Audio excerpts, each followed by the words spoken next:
Irmãos, convido vocês para abrirem a Bíblia em Mateus capítulo 11. Mateus 11, versículos 1 a 19. Queremos compartilhar com vocês hoje uma realidade do Evangelho.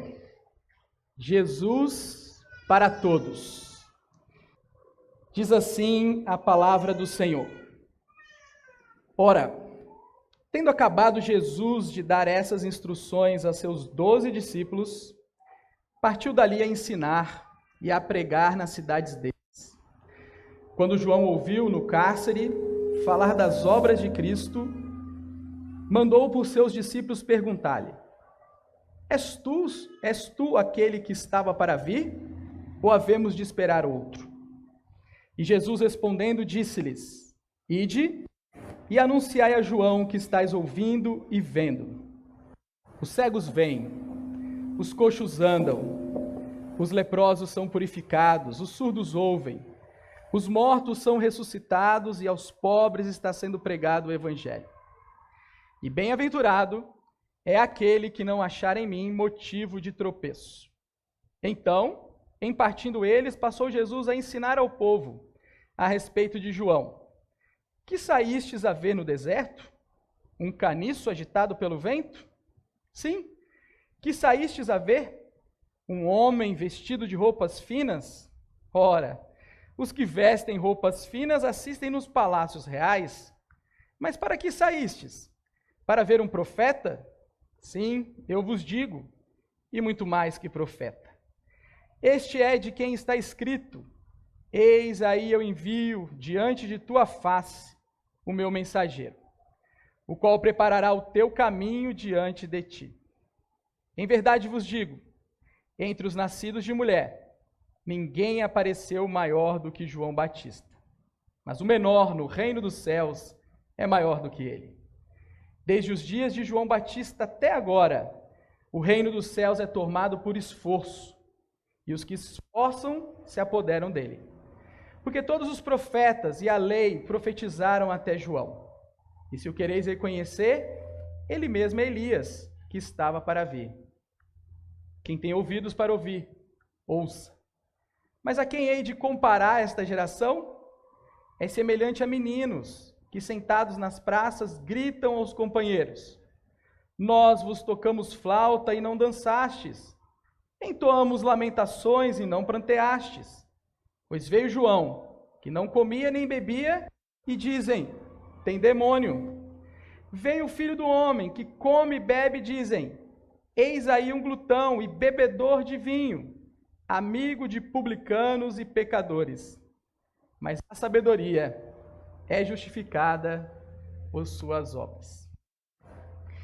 Meus irmãos, todos têm um imaginário de Deus. Qualquer pessoa, sendo ela religiosa ou não. E esse imaginário que nós temos de Deus, ele é moldado pelas nossas afeições, pelas nossas virtudes, ou as virtudes que nós valorizamos, por juízos de valor que nós fazemos e até mesmo por ideologias.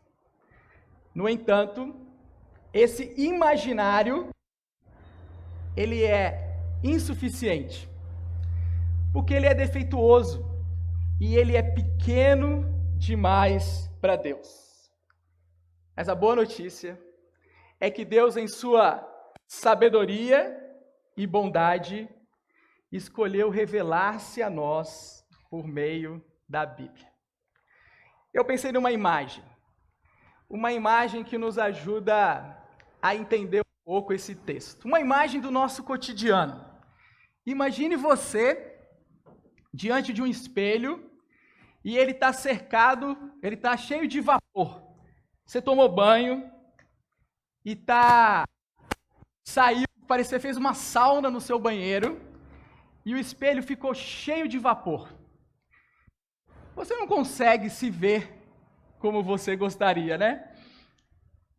No meu caso, minha esposa que corta meu cabelo. Você acha que não tem que cortar, mas tem. e ela fica espantada porque ela acaba de cortar meu cabelo e eu não olho para o espelho, porque não faz muita diferença, né? Mas quando eu tinha cabelo, eu também não olhava muito no espelho, isso assustava ela. Mas tem pessoas que para isso é inaceitável, né? E às vezes você se olha lá no espelho e você não vê, você vê só um vulto mais ou menos. E é isso que está acontecendo com João Batista. Ele já apontou quem é o Messias. Ele reconhece Jesus. Ele sabe que Jesus é o Cordeiro de Deus que tira o pecado do mundo. Mas tem um problema grave. Ele só está vendo vulto ainda. O espelho, o vapor, precisa sair do espelho para ele poder saber quem realmente é, qual é a natureza e qual é o tipo de trabalho, de obra que esse Messias está fazendo. Pode passar, José? E aí o vapor começa a ir embora e a gente consegue ver melhor a resolução do rosto. Olha que interessante, pode passar. Jesus, ele não se amoda às nossas expectativas. Nós queremos nos amoldar às expectativas das pessoas, não é assim? Muitas das vezes, no trabalho, na universidade, em casa, com o namorado, né, com a namorada, nós queremos nos amoldar à expectativa que as pessoas têm de nós. E nós ficamos ansiosos para saber se a expectativa é boa ou ruim. Inclusive, algumas pessoas acabam tendo crise de ansiedade na expectativa de ser correspondido e ter um bom retorno. Mas a verdade, meus irmãos, é que não são as nossas expectativas que moldam o Messias, ou quem o Messias, o Cristo é, mas é o Cristo que deve nos moldar as nossas expectativas, a nossa esperança e a nossa vida. E é sobre isso que fala o relato dessa história que nós acabamos de ler. É sobre um profeta. Pode passar, José. Esse profeta estava diante de um dilema. E o dilema é muito parecido com o dilema que nós temos. Jesus diz assim: é bem-aventurado aquele que não achar em mim motivo de tropeço. E meus irmãos, imagina você e eu nos escandalizarmos com Deus. Já imaginou isso? Pode parecer estranho, não é? Mas era mais ou menos isso que estava acontecendo com esse profeta, com João Batista. Um profeta fiel. Olha o que estava acontecendo com ele. Pode passar. Essa é uma imagem muito bonita. É a imagem de Rembrandt. Rembrandt está querendo fazer um quadro sobre João Batista pregando para a multidão. E a gente vê as obras de arte no imaginário de um leigo, né? A gente acha que Rembrandt já sai pintando a tela, né? Isso daí é um estudo que ele faz, 2 estudos do profeta João Batista, para depois poder fazer essa obra de arte. Olha aí. José. Pode passar para isso, essa obra de arte. Lá no meio é João Batista pregando. O teor da mensagem de João Batista é muito conhecido por nós. Nós sabemos de cor e salteado. João Batista pregava: arrependei-vos, porque o reino de Deus está próximo. Está perto o reino de Deus. E a multidão começou a ser atraída por João Batista. E iam até ele para ouvir essa palavra, essa mensagem e essa convocação. Uma expectativa no coração da nação de Israel começou a surgir. O Messias está chegando. Meus irmãos, e o Messias chegar significava para eles uma esperança forte de que eles seriam, até que enfim, libertos do poder de Roma. Mas João Batista cometeu um equívoco, aos olhos humanos, é claro. Ele foi pregar essa mensagem perto do rei Herodes. Esse não é o rei Herodes que nós conhecemos no nascimento de Jesus. Esse é um dos filhos de Herodes. E o rei Herodes gostava de ouvir a mensagem de João Batista, não porque ele gostava das palavras, mas porque elas mexiam com ele. Até que João Batista tocou na ferida do rei. Ele começou a repreender o rei, porque o rei acabara de se casar com a esposa do seu irmão, Filipe. E João Batista começa a exortar o rei por causa dessa perversidade que ele estava cometendo. O que vocês acham que aconteceu com João Batista? Ele foi preso. E ele foi preso num lugar, numa fortaleza muito difícil, de difícil acesso. Essa fortaleza, ele ficou num cárcere nessa fortaleza, e essa fortaleza fica perto do Mar Morto, muito famosa na história de Israel. Ela é a fortaleza de Maquerós. Nós temos hoje só ruínas do que já foi essa fortaleza. Ela foi destruída pelo Império Romano numa revolta dos judeus no ano 70. João Batista ficou preso ali por um tempo. Agora, olha que curioso. O teor da mensagem de João Batista era que o Messias estava chegando. E uma das marcas e das características do Messias é que com a vinda dele viria um juízo iminente sobre toda a terra. Essa era boa parte do teor da mensagem de Isaías. Vinham as bênçãos de Deus e um juízo muito grande sobre as pessoas que não temiam a Deus, não amavam a Deus e não se submetiam aos seus mandamentos. Quando João Batista aponta Jesus como Messias, o que vocês acham que João Batista está esperando? Que Jesus vai se revelar. Só que começa a passar o tempo. E ele está sozinho naquele cárcere. O que acontece com uma pessoa sozinha? Fechada num lugar. Ela começa a ficar deprimida, não é? Abatida. Questionar várias coisas. Será que eu identifiquei corretamente? Será que eu entendi direito? Será que Jesus é mesmo o Messias? E ele manda 2 discípulos irem ter com Jesus. E aqui uma frase-chave, meus irmãos, importante para nós, e que João Batista vai aprender. Jesus não se molda às nossas expectativas. E João Batista vai aprender isso. Somos nós que precisamos nos moldar à sua revelação. Essa é a experiência de João Batista. Olha que curioso. A crise de João Batista, que pode ser a sua também, hoje à noite, era que ele esperava que Jesus fosse julgar com fogo os seus inimigos. Ele está preso por pregar a palavra de Deus. Ele está preso por apontar coisas que estão erradas e equivocadas. Ele está preso por causa de um rei que usurpa o poder, que se faz passar como representante de Deus diante da nação, e ele não passa de um impostor. E Jesus está demorando. Jesus ainda não foi tirar João Batista daquela cela. Jesus ainda não condenou Herodes. Jesus ainda não destruiu o poder e o império de Herodes. Jesus ainda não começou a abalar o Império Romano. Tá certo.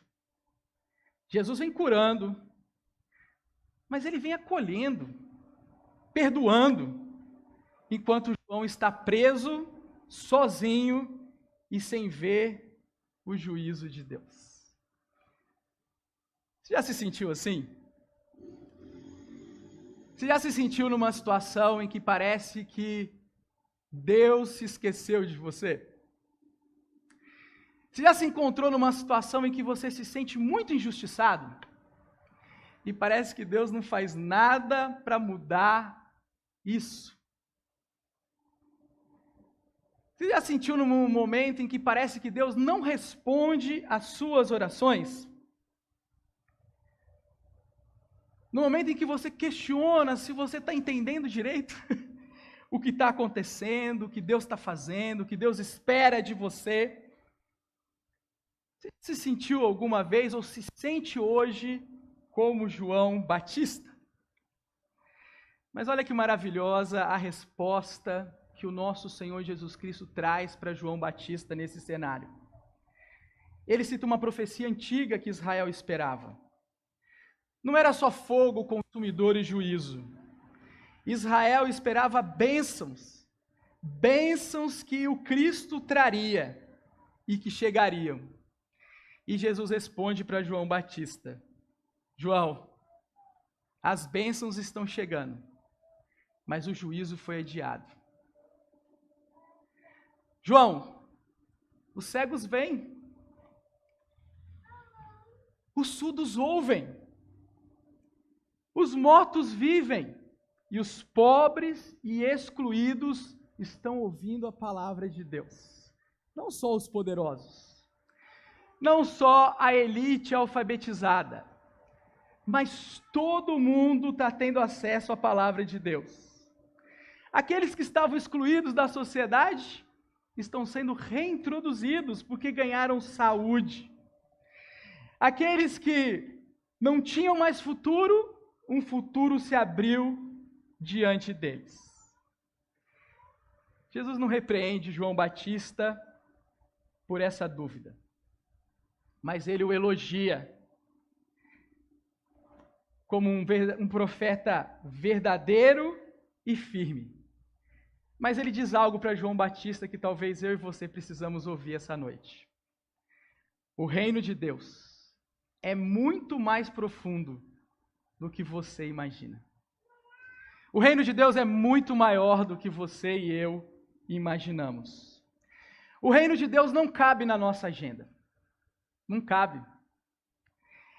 É a nossa agenda que precisa ser mudada, reajustada pelo reino de Deus. Porque agora, meus irmãos, nós estamos diante de uma realidade maravilhosa. O juízo de Deus foi adiado. E a misericórdia dele está estendida para cada um de nós, para mim e para você. Você pode pensar assim: mas eu estou na igreja há tanto tempo,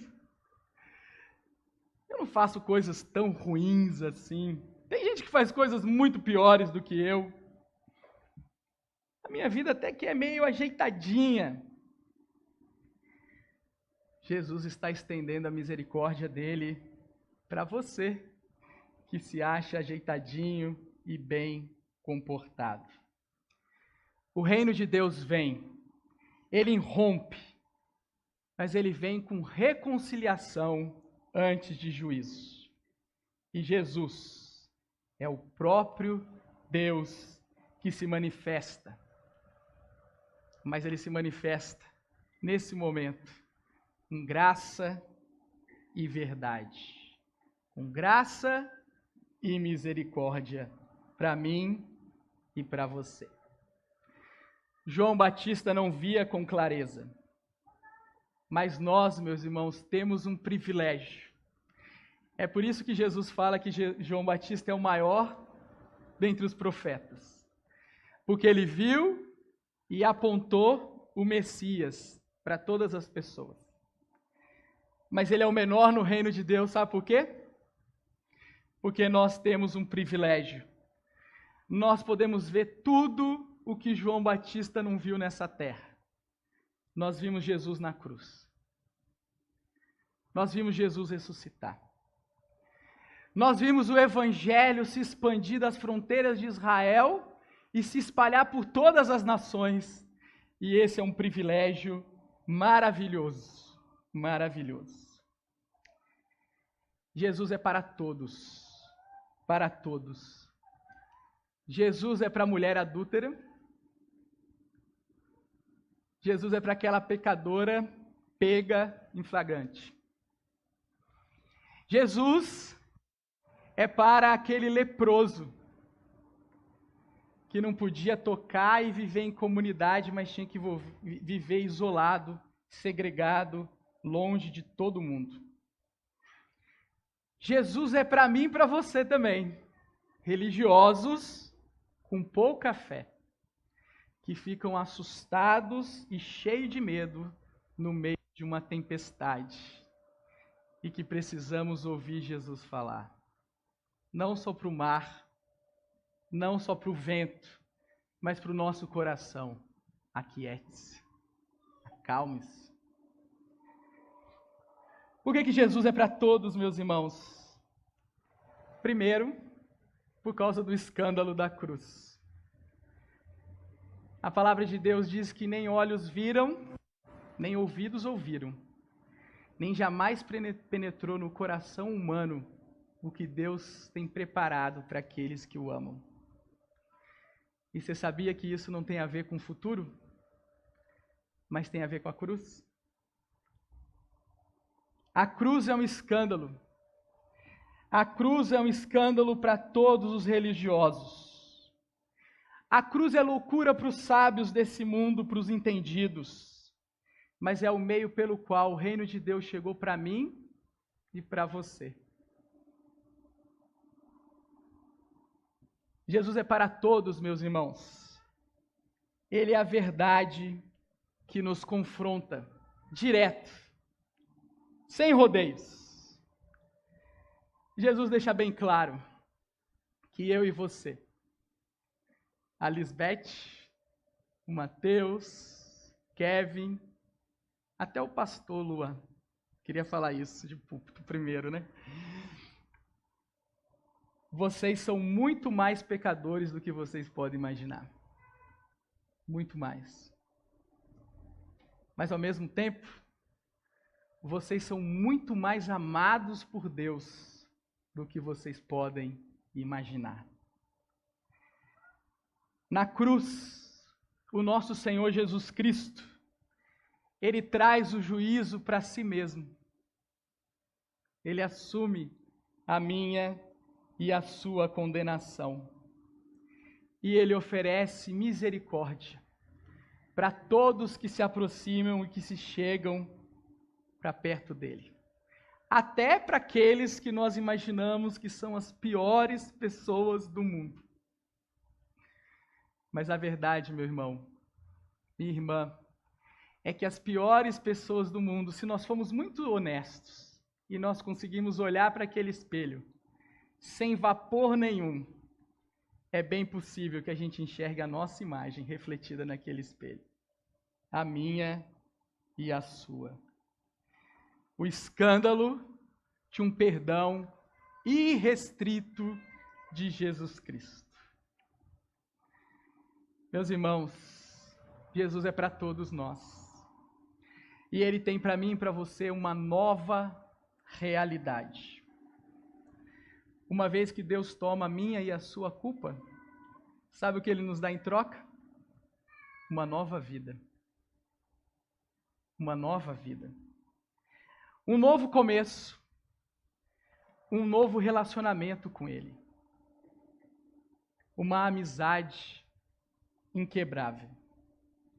Aqueles sinais do reino que Jesus começou a anunciar estão presentes entre nós hoje. É cura que nós precisamos? Qual é a cura que nós precisamos hoje à noite?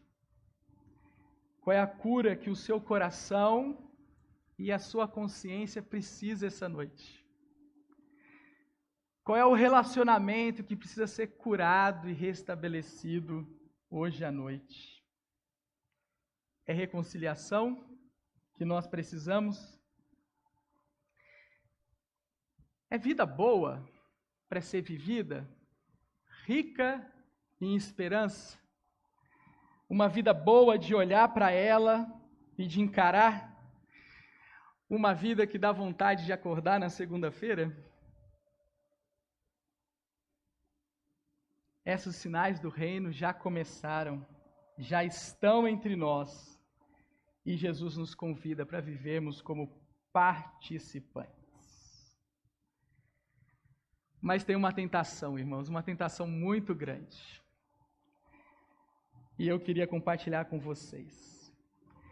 À luz desse texto e ao longo de toda a narrativa dos evangelhos do nosso Senhor Jesus Cristo, existe um perigo que assedia eu e você, e toda a igreja do nosso Senhor Jesus Cristo.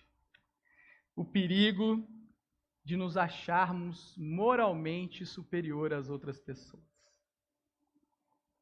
O problema de Israel e o problema da igreja é se sentir superior.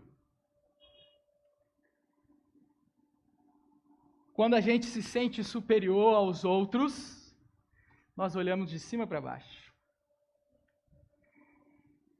E a gente tem dificuldade de olhar para as pessoas, enxergar as pessoas. A gente tem dificuldade para olhar para as necessidades ao nosso lado. Nós temos dificuldade de nos identificarmos com os outros, nas suas dores, nas suas fraquezas. Mas o pior de tudo, meus irmãos, é que quando nós nos sentimos superiores, nós perdemos a noção e a compreensão da graça de Deus.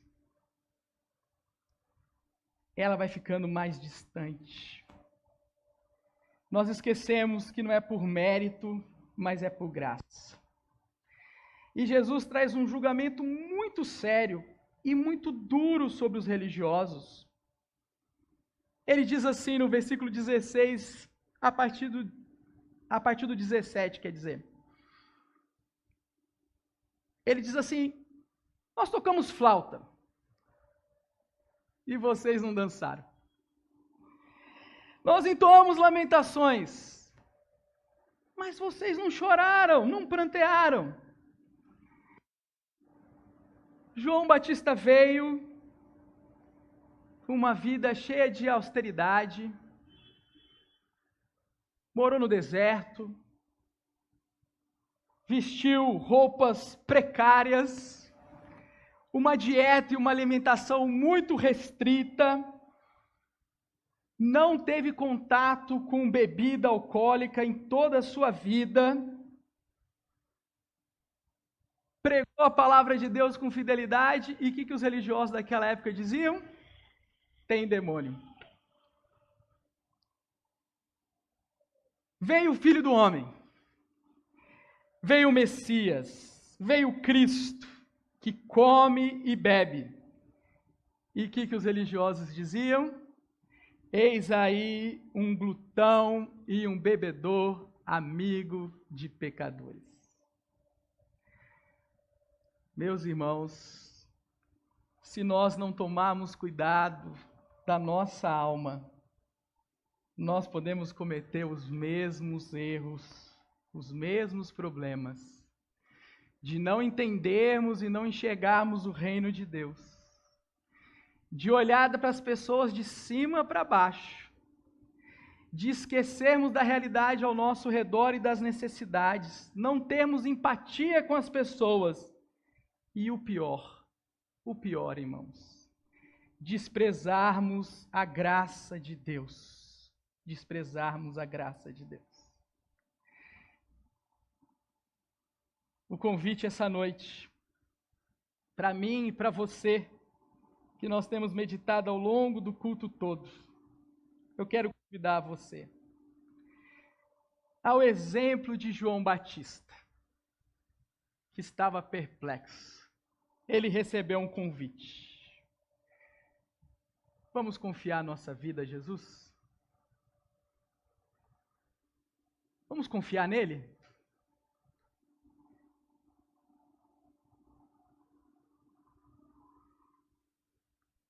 Talvez você ainda não tenha feito isso.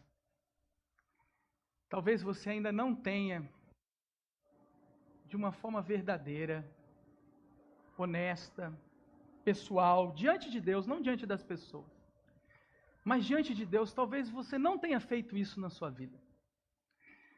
Você ainda não tenha se achegado a Jesus. Você ainda não confia nele. Você ainda não abraçou a fé em Cristo com todo o seu coração. por vários motivos. Talvez por achar que ainda tem tempo, você é muito novo. Talvez por achar que você não é tão mal assim, você é bonzinho. A sua vida vai garantir, existem muitas pessoas piores que você. Ou até mesmo porque você pode se sentir uma pessoa muito ruim e achar que não tem esperança para a sua vida. O convite de Jesus é: venha a mim. Venha a mim, pequeninos, venham a mim. Mas talvez, meu irmão, você já tenha uma caminhada com Jesus. Mas talvez você está nesse momento da sua vida, como João Batista, com dúvidas, perplexo. A sua vida espiritual perdeu a vitalidade. Você não consegue mais orar. Você não consegue mais ler a Bíblia. Você não tem mais entusiasmo de participar do culto cristão. Você não tem mais alegria de estar com os seus irmãos. Tudo é difícil, tudo é penoso, tudo é ruim, é cansativo. Você enxerga mais problemas e críticas do que alegria, júbilo, deleite, prazer na Assembleia. Talvez você não entenda o que está acontecendo. Talvez algumas expectativas na sua vida, na sua família, te frustraram muito. Você trabalhou bastante, serviu a Deus, se dedicou os melhores anos da sua vida, sua energia, e às vezes você olha ao redor e fala: nossa, eu não imaginava que a minha família estaria assim, ou que a minha vida estaria desse jeito nesse momento. E você fica frustrado como João Batista naquela cela. Senhor, é assim? Eu vou ficar desse jeito? Jesus convida você para confiar nele também, hoje à noite. Confia nele, como João Batista fez.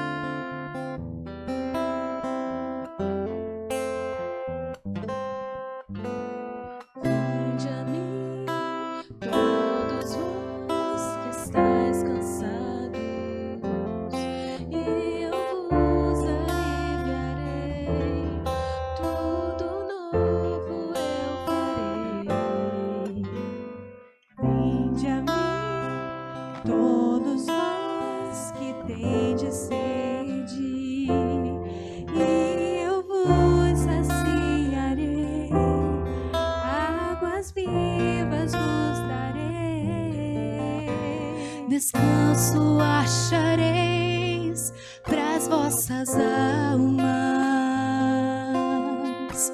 e todas as feridas sararei.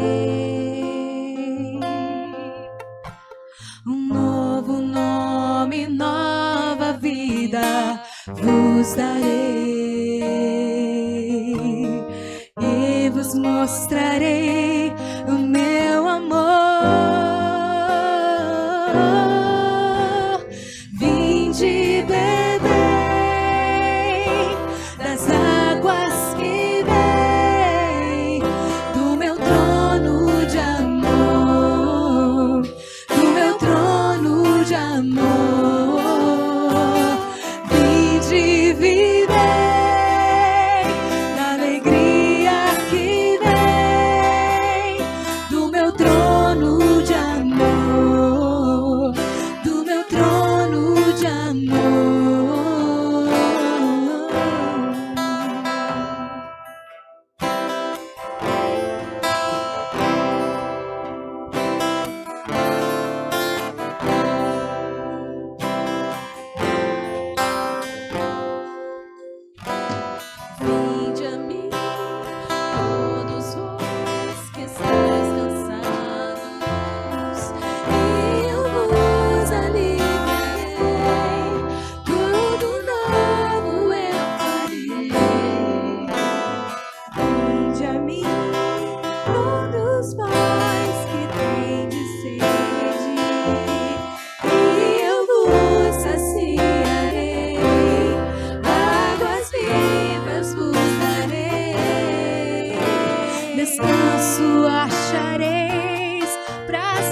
as almas